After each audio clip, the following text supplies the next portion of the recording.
নমস্কার। আজকের গল্প সিনিয়র সিটিজেন। দাদান, তোমার চুল তো বরফের মতো সাদা। একটা বয়সের পর মানুষ বয়স লুকোয় না, বয়স নিয়ে গর্ব করে। মলয়বাবু হাসেন। দাদু ভাই, চাইলেই চুল কালো করা যায়, কিন্তু চুল সাদা করতে পুরো জীবন লেগে যায়। নাতিকে মোবাইল হাতে নিতে দেখে মলয়বাবু বলেন, হাতে মোবাইল থাকলে অনেক কিছু কিন্তু হাত ছাড়া হয়ে যাবে। আমাদের সময় মোবাইল ছিল না। তোর সঙ্গী অ্যালেক্সা, গুগল। আমার সঙ্গী ছিল গিলান্ডি, বকুল। ধ্যাত, নদী কাজকে কারো সঙ্গী হয় নাকি? মলয়বাবু উঠোনের বকুল গাছটির দিকে তাকান। দেখবি, রাতে যখন বকুল ফুল ফোটে মনে হবে গাছে হাজার তারা ফুটে আছে। বকুলতলায় অবিরাম ফুলের বৃষ্টি। মলয়বাবুর মন বকুল সুবাসে ভরে ওঠে।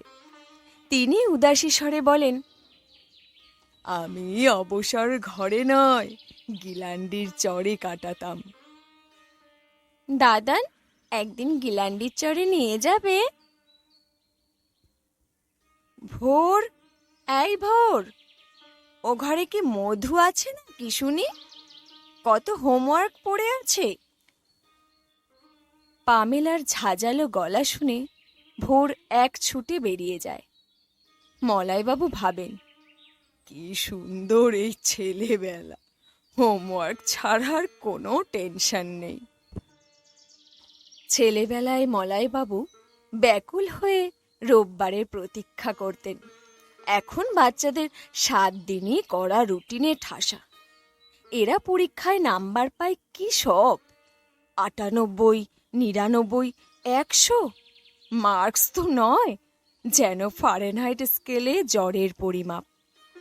একজনের মার্কস ভাগ করে নিলে 2-3 জন পরীক্ষায় দিব্যি উতরে যাবে।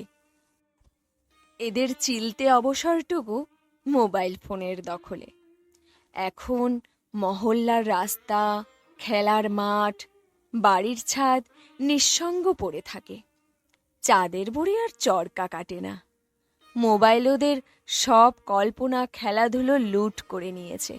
এক দুপুরে ভোর আবদার করে, দাদান, সবাই ঘুমোচ্ছে, চলো না তোমার গিলান্ডির চরে।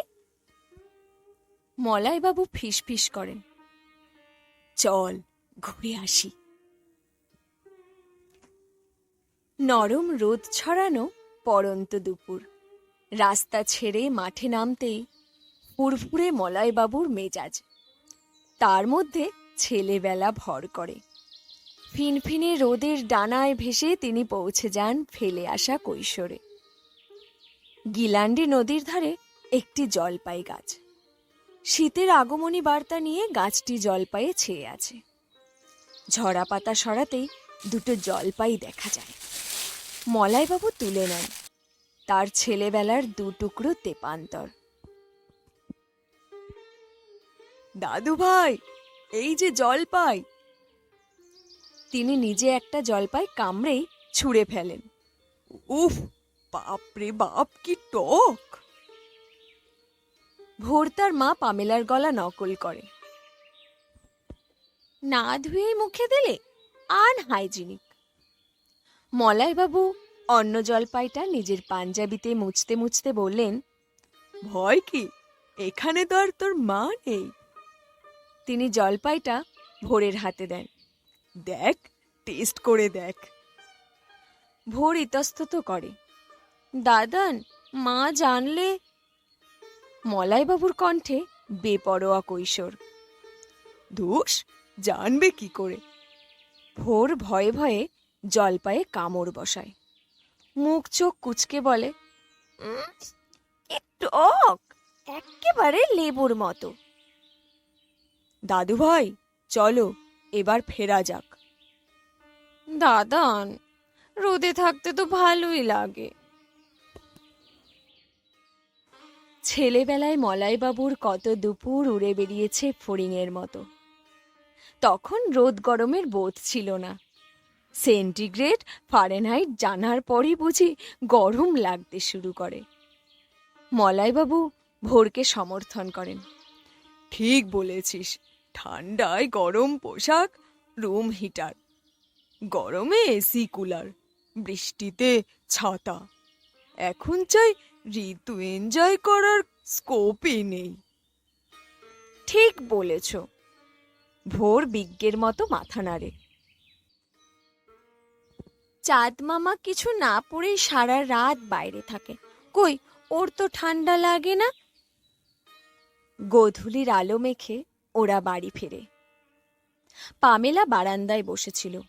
থমথমে গলায় পামেলা প্রশ্ন ছড়ে, ভোর, কোথায় গিয়েছিলে? না বলে গিয়েছিলে। এ তো ভয়ঙ্কর রাগের পূর্বাভাস। ভোর মিনমিন করে বলল, গিলান্ডির চরে গিয়েছিলাম।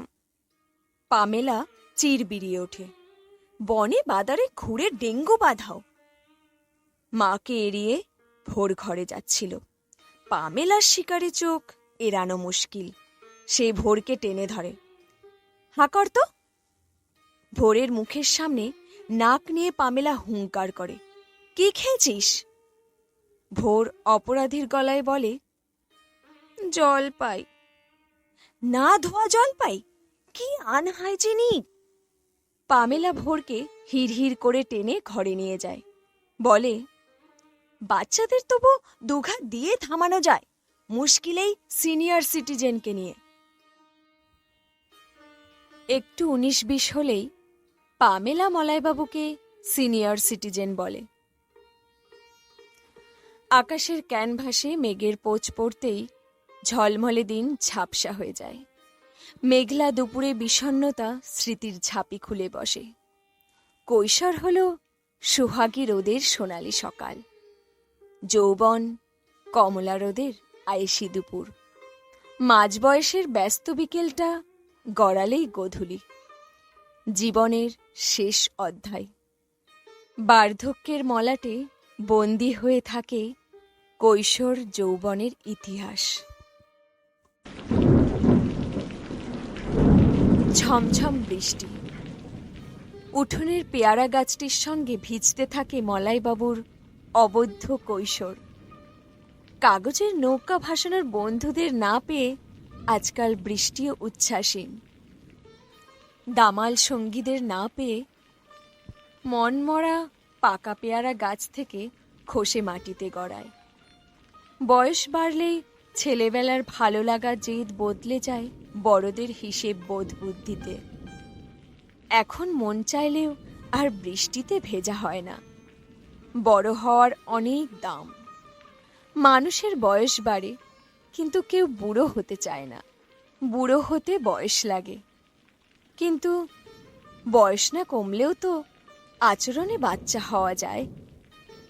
মলাইবাবুর খুব বৃষ্টিতে নামতে ইচ্ছে করছে, কিন্তু অকারণে বৃষ্টিতে ভিজতে দেখলে সবাই কি ভাববে।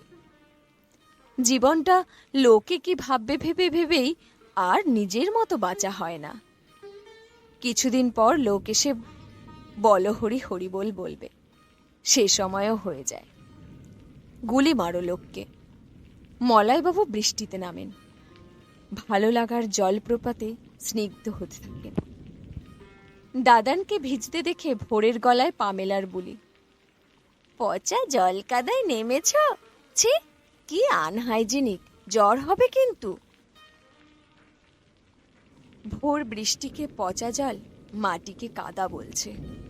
মলাইবাবুর আফসোস হয়, বেচারা ছেলেবেলা হারিয়ে অকালে কেমন বড় হয়ে গেছে। বৃষ্টিতে ভেজে সবাই, তৃপ্ত হয় কজন? মলাইবাবুকে বৃষ্টিতে ভিজতে দেখে পামেলা ঝলসে ওঠে।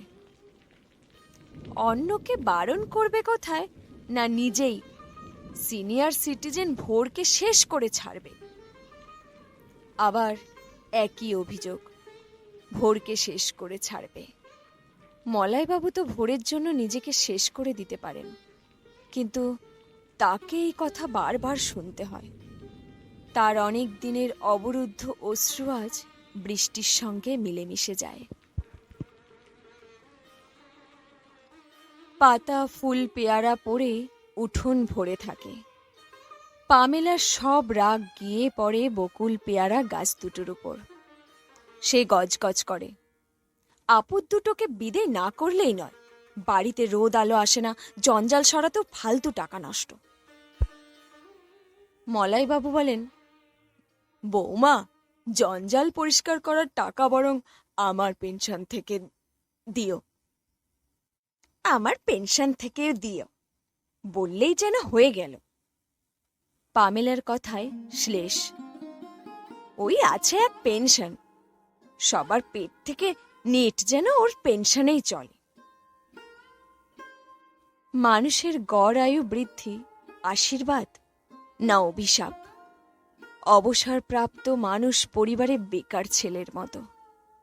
আয় নেই বলে কেউ দাম দেয় না।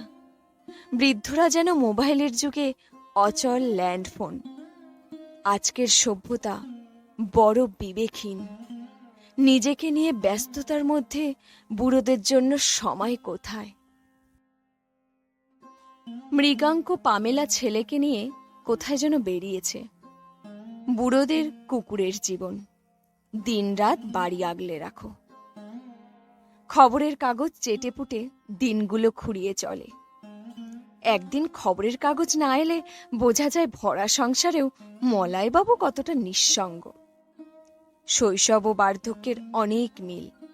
দুই স্তরেই মানুষ অন্যের উপর নির্ভরশীল, তবু জীবনের শুরু ও শেষ আলাদা। সংসারে প্রয়োজন শেষ বলেই যেন বুড়োরা সব বোঝা। জীবন যৌবন রুটিন করেই কেটে গেল। প্রতিদানে জীবন সায়ান্নে সিনিয়র সিটিজেন সম্মান। মলাইবাবুর মতো আজ আকাশেরও মুখ ভার। তার মনের ঝড় বুঝি বাইরেও সঞ্চারিত হয়। ক্ষণিকের দমকা ঝড়ে বকুল গাছের একটা বড় ডাল ভেঙে পেয়ারা গাছের ওপর পড়ে। বকুল ডালের ভারে পেয়ারা গাছটি পুরো উপড়ে যায়।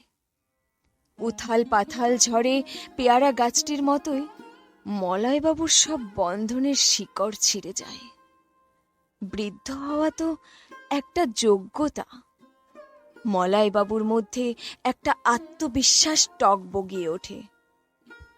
হ্যাঁ, আমি বুড়োদের মতো অসহায় হয়ে জন্মেছিলাম ঠিকই, কিন্তু বুড়োদের মতো বাতিল হয়ে নয়, যুবক হয়েই মরতে চাই।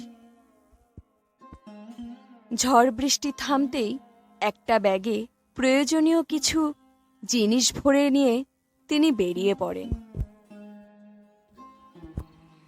মেঘের প্রচ্ছদ ছিঁড়ে উকি মারছে ষোড়শী চাঁদ। আকাশ চুয়ে পড়া জ্যোৎস্নায় তার মনের অন্ধকার ধুয়ে যায়। বাড়ির ছাদে যে নিজেকে বন্দি রাখে সেই গরিব। পুরো আকাশটাই যার ছাদ, তার মতো ধনী আর কে? জ্যোৎস্নার করিডর ধরে মলাইবাবু এগিয়ে চলেন অজানা এক বানপ্রস্থে।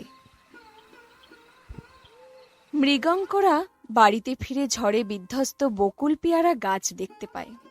উৎফুল্ল পামেলা ফিসফিস করে বলে, বেশ হয়েছে, একদিকের আপদ গেছে। বারবার ডোরবেল বাজিয়েও মলাইবাবুর সাড়া নেই। বন্ধ দরজা ঠেলতেই খুলে যায়। মলাইবাবু ঘরে নেই। মৃগাঙ্ক বলে, জ্বালিয়ে মারল, ফের গোসা করে মেয়ের বাড়ি গিয়ে হাজির হয়েছে। Senior citizen? পামেলার কণ্ঠে শ্লেষ। মোল্লার দৌড় মেয়ের বাড়ি পর্যন্ত, সুরসুর করে আবার এখানেই ফিরে আসতে হবে। পামেলার চোখ দুটো ঝলসে ওঠে। কাল তো তোমার অফিস বন্ধ, এই তো সুযোগ। বকুল গাছ দুটোকে বিদেয় করতে হবে। উনি ফিরলে বলবো ঝড়ে গাছ ভেঙে গেছে।